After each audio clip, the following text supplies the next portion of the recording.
High gainers.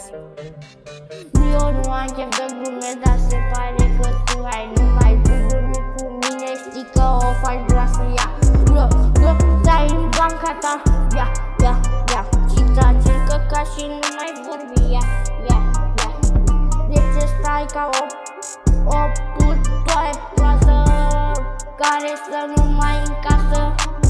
E greu să fii ca mine, bro. Știi că nu ai șanse contra mine, bro. High gainers. Știi că nu ai șanse să o dai cu mine, cu mine și cu Danina Negine.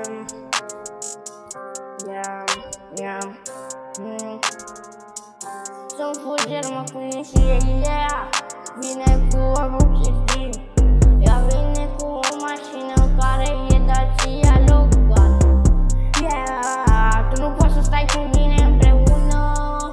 Fată, știi că nu ești pentru mine. E greu să fii ca mine. Nimeni nu poate să se abține.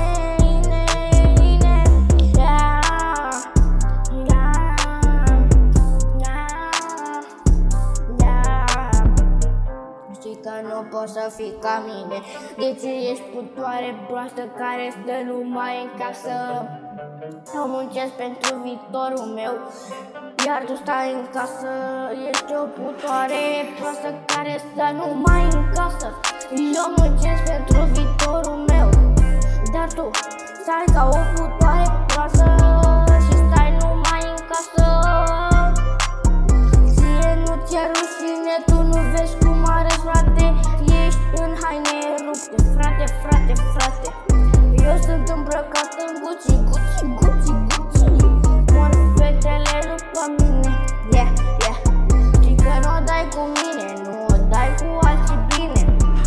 Știi că nu poți să glumești cu mine, nu poți nicio șansă, nu ai cu mine. Știi că nu poți să conduci contra mine. Eu zic să taci și să te pui în genunchi. Eu am scos pistolul la fraierul ăsta, l-am împușcat și după aia l-am împins și am plecat,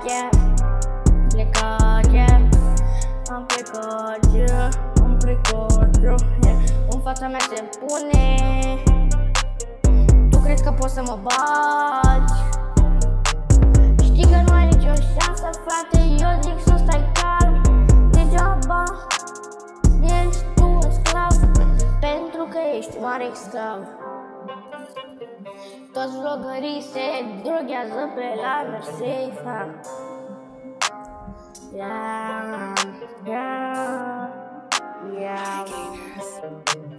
Toți drogații, toți alcooliștii, nu mai vă puneți cu mine, că știți că n-am nicio șansă contra mine. Și că nu ai nicio șansă cu mine. Degeaba te chelui tu cu mine. M-ai bătut la follow-uri și te crezi atât de șmecher. Frate, stai calm. Stai calm. Știi că nu o pui cu mine, știi că nu o dai cu mine. Știi că nu o dai cu mine. Dacă îmi chem brigada, tu o să taci din gura, frate. Eu zic să taci de acum ca să nu te bată.